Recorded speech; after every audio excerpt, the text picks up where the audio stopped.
એને ખોટું તો કર્મ કર્યું નતું, આપણે કઈ ખોટું કર્યું હતું, ઉછેરીને મોટું કર્યું, દયાથી લઈ આવ્યો અને છેવટે એને એણિયાનો અવતાર લેવો પડ્યો. આમાં આ ભાગવતમાં આવે એણિયામાંથી એને ખબર પડી કે એણિયાનો અવતાર થયો, મારે એમાંથી છૂટી જવું અને જલ્દી છૂટવા માટે એને શું કર્યું, ખાવા પીવાનો બધો ત્યાગ કરી દીધો. એને જ્ઞાન હતું, જ્ઞાન તો નથી જતું ને, જ્ઞાન હતું ને છોડી દીધું. બસ હવે જે મારો અવતાર જ્યાં થાય ને ત્યાં મારે અબોલા રહેવું છે, કોઈથી ચર્ચામાં જ પડવું છે, કાંઈ કરવું નથી. પાપ ને પુણ્ય બધું મટી જાય એવું કરું છું, મારે કાંઈ કરવું નથી. કરીએ તે વળી બીજો અવતાર લેવો પડે ને, વળી બંધન ત્યારે આવે આ કે મારે કાંઈ કરવું નથી ને નીકળી જવું છે. અને પછી જે બીજો અવતાર થયો બ્રાહ્મણને ઘરે થયો અને એ કાંઈ બોલતો ને એનું નામ જળ ભરત પાડ્યું. તમે વિચાર કરો, આ બીજો અવતાર જળ ભરતનો, અને એ કાંઈ બોલ્યો ને આવી રીતે ધીરે ધીરે નીકળી ગયો. આનો ઇતિહાસ બહુ લાંબો છે. પછી એને કાંઈ બોલે ને એટલે આ તો સંસારમાં તો વ્યવહારમાં દીકરો આપણો હોય ને કાંઈ કામ ન કરે તો એને આપણે પાગલ ગણી, ગાંડો ગણી, એને કોઈનું માનપાન હોય નહીં. અને આ તો ચાઈને જ કરતો હતો નીકળી જવા માટે. જળ ભરત એનું નામ. પછી જંગલમાં નીકળી ગયા અને ફળ ફૂલ ખાઈને પ્રભુના ભજનમાં મસ્તીમાં રહેવા લાગ્યો. મારે હવે કાંઈ કરવું તે બંધાવું ને, આવું કામ કર્યું. એણીયાના બચ્ચાને મેં પાળ્યો અને પોષીને મોટું કર્યું તો મારે અવતાર લેવો પડ્યો. હવે અવતાર લેવો નથી. એટલે એ સમયે નવસ રાજાના ઈચ્છાથી મારે ગુરુ કરવા છે.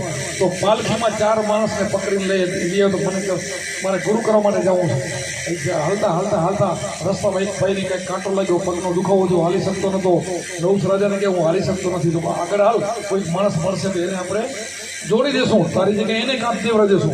પછી ફરતા ફરતા આ રસ્તામાં નીકળ્યા ને અહીંયા જળ ભરત સૂતેલા હતા અને જોઈ ગયા નવસ રાજા કે ભાઈ આ તગડો છે કોઈક માણસ સાજો બાજુ, એને લઈ લી, ઉઠાડ્યો. આ સમજી ગયો કે હવે વારો મારો આવી ગયો, આમાં બોલવું નથી પણ જૂટવું પડશે. જૂટ્યા વગર છૂટકો નહીં. રાજા પોતે રાજા હતો એક દિવસ, એને ખબર છે રાજા શું કરે. રાજા વાજાના વાંદરા એ ક્યાંય શું કરે નક્કી નહીં, ચાપ ખાય મળે એટલે જૂટી ગયો તરત. પછી આ દયાળુ હતો ને, એને દયામાં દયાભાવ હતો એટલે એને એમ કે આપણે કીડી જોઈએ તો ડાફ મોટી ફરે, કીડી છે ને ભારે નહીં, કાંઈક ઝીણો જંતુ જોઈ જાય ને તો એ મારું આપણું ધર્મ નથી, દયા રાખવી પડે.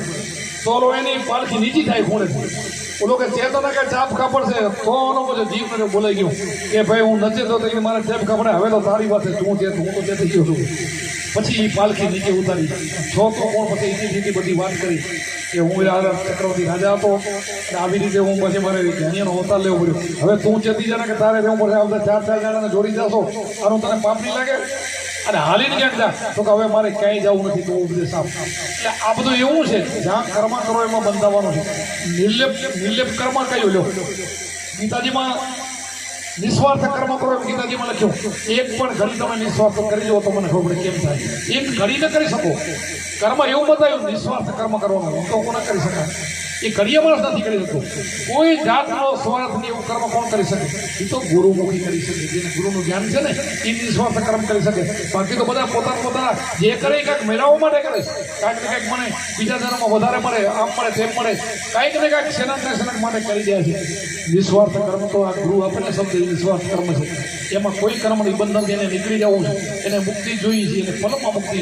ગુરુજીના નામની ભક્તિમાં તો મુક્તિ ફલમાં. એટલે આ બધી જેટલી કરી એમાં આપણે જ્ઞાનની વાતો કીધું કે અઘોતરી મુદ્રા માનસ ગાજે જે અલગ પુરુષ બેઠો છે ને, અલગ નિરંજન નિરાકાર છે, આકાર વગરનો છે, એવો છે. એવો પરમાત્માને મેળવી લો ને તો બીજી વાર જન્મ પરના ચક્રમાંથી છૂટી જાઓ. તો કીધું ને અગમ તમાશા હવા પ્રકાશા વિના જોતે પ્રકાશા, કે ત્યાં જોતે નથી, કોળીઓ નથી. આપણે મંદિરમાં જાઓ ને, કોળીઓ હોય એમાં ઘી નાખવું પડે, પછી એની વાટ કરવી પડે, એમાં દીવાસળી ખપે, પછી પ્રગટાવો, એમાં જેટલું ઘી મૂક્યો ને એટલી વાર રહે. તમે કોઈ પૂજા કરો તો સારો પૂજારી હોય તો કલાક પૂજા લાવે, અને અમુક તો 15 મિનિટમાં પૂરી કરે, અને માણસો ન હોય તો ઘણી પૂજા ન કરે. હું મારા ગામની વાત કરું, મારી ઘોડે સંતની જાગીર હતું મંદિર, તો પૂજારી પૂજા કરે પણ ઘણામાં અમે વધારે માણસો વાત કલાક કરે, અને કોઈ ન હોય તો 15 મિનિટમાં પૂરી કરે. અને અમુક સમયે તો કોઈ ન હોય તો દોરીથી હૂતો આમ ઘંટડી વગાડી દે, ગામને સાંભળી જાય ઘંટડી વગાડી. અમે જોયેલા છે એમ. આપણે કોઈની વાત ન થાય, મારા ગામની વાત કરું. આવું બધું હાલી રહે. એટલે તમારી અંદર જે અખંડ જોત ચાલે છે, અખંડ પૂજા, અખંડ નગારા, અખંડ બોલી, આ અહીંયા નાદની વાત કરી છે. તમારી અંદર 36 નાગો અવાજો વાગી રહ્યા છે, અને 10 નાદ 46 થાય છે. એવા નાદો અખંડ નાદના ઘરમાં તમે જતા રહો. અખંડ આરતી, અખંડ નગારા, અખંડ મોરલી, અખંડ વીણા, આ બધું જ વાગી રહ્યું છે. એ ઘરમાં જાઓ તો અખંડ દીવા રાતથી બળી રહ્યા છે. કાંઈ ન કરવું પડે અને ત્યાં અહીંયા જોતે લઈ જવાનું છે. આ ગુરુમાં તમને અહીંયા મૂકે છે, અને 101% 99%ની વાત નથી. આ બધા એ જગ્યાએ પહોંચી ગયા છે, અને પહોંચી ગયા ને એની વહેણ છે, એની મુક્તિ થાય. બાકી તો તમે કર્મમાં તો જે કરશો એમાં ફસાવાના છો, બંધન જ છે. લોઢાની સોનાની બેટી બે બંધનમાં એમાં આમ આવે હું કરું નહીં આવે. હવે તું શું કર, જેને જગતમાં ભગવાને મળ્યા ને એને બધું આપે. કીડીને કારણે હાથીને મન એ આપે. તમે વિચાર કરો, ગૌશાળામાં ગાયું હોય એ દુઃખી, અને ભરવાડ લઈને જંગલમાં કાંઈ ન હોય એની ગાયું કેમ સુખી? એની પાસે ધણી છે. અને આને તો તમે કોઈ દેશો ને એની વાટ જોવે, પક્ષીને પણ તમારી વાટ જોવે. વિચાર કરો, એ નવાના બની જાય, એ ઢીલા બની જાય, એની પાંજરાપોળની ગાયું જો અને ઘણીયાથી તમે ગાયું જો જંગલમાં ઓછું મળે ને તો બધા પરમાત્મા બને એને પરમાત્મા આપવાનો. તમે એનું શું આપી શકો? તમે કેટલું કરી શકો? અને એની જવાબદારી છે. અને જવાબદારી કેમ છે કે તમારું જે પૂર્વનું કર્મ લઈને તમે 84 લાખમાં આવ્યા છો, તમારા કર્મ પ્રમાણે તમારો 21 લાખની યોની થવાની છે. એમાં કર્મ પ્રમાણે તમારે સુખ દુઃખ ભોગવવું જ પડશે. કોઈ તમને સુખ નહીં આપી શકે, કોઈ દુઃખ નહીં આપી શકે. તમારા કર્મથી સુખ દુઃખ તમને મળે છે. તમારું જ કર્મ કરેલું છે સુખ દુઃખ ભોગવવું, બીજો કોઈ આપતો નથી. એટલે એમાં તમે મિનિમેટ નહીં જ કરી શકો. તમે કોઈનો ઉદ્ધાર કરવા જાઓ ને નહીં કરી શકો. એના ભાગમાં દુઃખ હશે ને તો તમારા હાથે એનું મૃત્યુ થશે. તમે એને બચાવવા જશો મૃત્યુ થશે, નહીં બચાવો તો બચી જશે. તમારા હાથની વાત નથી. આ બધું થઈ રહ્યું છે ઓટોમેટિક. આ 4 ખાણી છે ને 21 લાખને, એ તમે એકવાર મનુષ્ય બન્યા નથી જ ત્યાં તમને નથી ઓળખ્યો ને એટલે તમે બંધનમાં આવ્યા છો. એના સિવાય નહીં. આપણે એક દાખલો સ્વામિનારાયણ ભગવાનનો આપો. સ્વામિનારાયણ ભગવાન દાદા કાઠી દરબાર દાદા ખાતરના કરવે ત્યાં સત્સંગ આવતો હતો.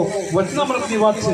એના બધા શિષ્યને પૂછ્યું કે બેટા એક મારે પ્રશ્ન તમને પૂછો તો પૂછો. તો કે બધાથી મોટું પાપ કયું?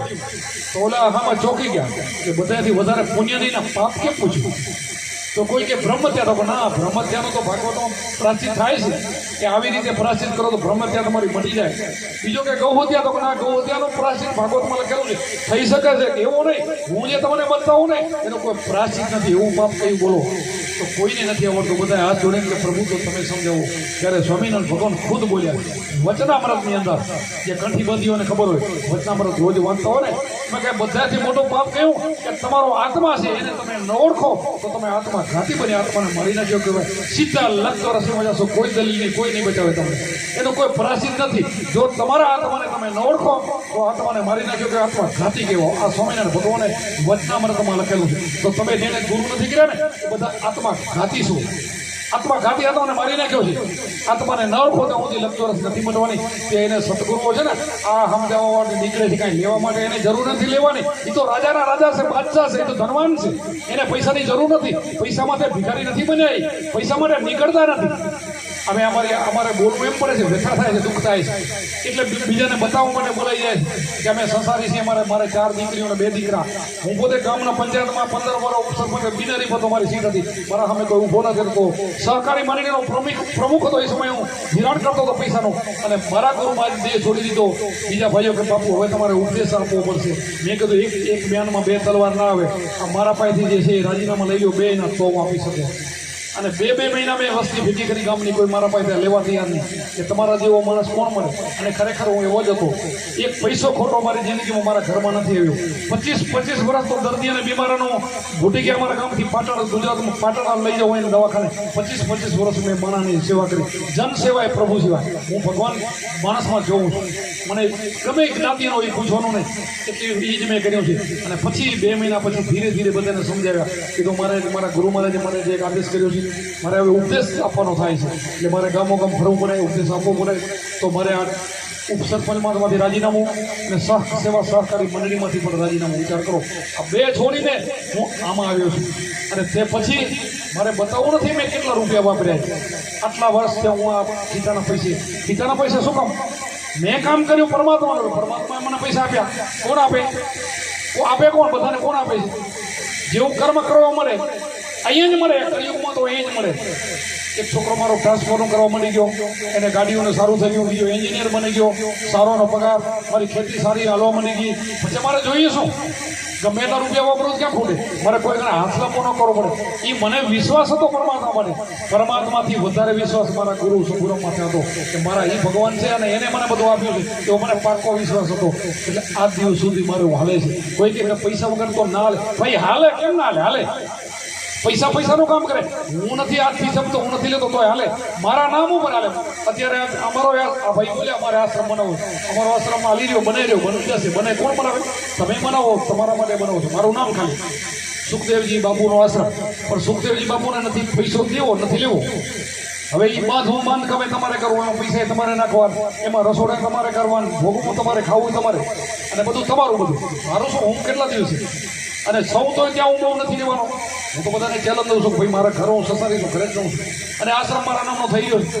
અમુક એક ભાઈ કે પૈસા વગર કેમ હાલે? ભાઈ બધું હાલે. હલાવવાળો હલાવે, તને ખબર નથી એટલે તને હલાવું છે. એ હલાવવાળો એ હલાવે, એના હુકમ સિવાય પૃથ્વી ઉપર બાંધ ના હાલે. એવો ધણી તમારી મારી અંદર બોલાઈ રહ્યો બેઠો છે, એને અમે ઓળખી લીધો છે ને એટલે હાલે, એ હલાવે. એ અમારી સમાજ અમારી એ ફરજ પૂરી પડે એ કરી રહ્યો છે. એના ઉપર મને અમારા ગુરુ મહારાજ ઉપર પરિપૂર્ણ ભરોસો છે. અને જેને પોતાના ગુરુને ભગવાનના રૂપમાં જોયા છે ને, માણસના રૂપમાં નહીં. ગુરુ શું કરે નથી જોવાનો, ગુરુ કે એમ કરવાનો. ગુરુ શબ્દ આપે ને એ શબ્દનું રટણ કરવાનું છે. અને ગુરુનો શબ્દ આપેલો નહીં, આમાં બોલે એ તમારામાં બોલે, આમાં છે તમારામાં છે. એ ગુરુમાં શું બતાવે છે, બીજું નહીં. ગુરુમાં ક્યાં બીજું નવું નથી, બીજું કાંઈ લઈ આવીને તમારામાં પૂરતા નથી. પરંપરા શિવજીને જે માર્કર ઋષિ ઉપદેશ આપ્યો હતો, શિવજી પાર્વતીને આપ્યો, એમ પરંપરા રાજ ઋષિ માલ્યો. કૃષ્ણ ભગવાન અર્જુને કીધું કે મેં સૂર્યનો ઉપદેશ આપ્યો, સૂર્યએ મનુને આપ્યો, મનુને ઈશ્વકોને આપ્યો. એમ પરંપરા રાજ ઋષિઓમાંથી લોપ થઈ ગયો, પરત ફરી તને આપવો છે. લોપ શબ્દ આવ્યો, કેમ લોપ થાય તમને ખબર? લોભથી, ભક્તિ લાલચથી, લોભથી બગડે. જ્યાં લોભ થાય, લાલચ થાય, પૈસાના મોહમાં પડી જાય, અહીંયાથી ભક્તિ જાય, ભક્તિ ખોવાઈ જાય. ભક્તિ લાલચમાં ના હાલે, લાલચ ભક્તિમાં હોય જ નહીં તો ભક્તિ હાલી શકે.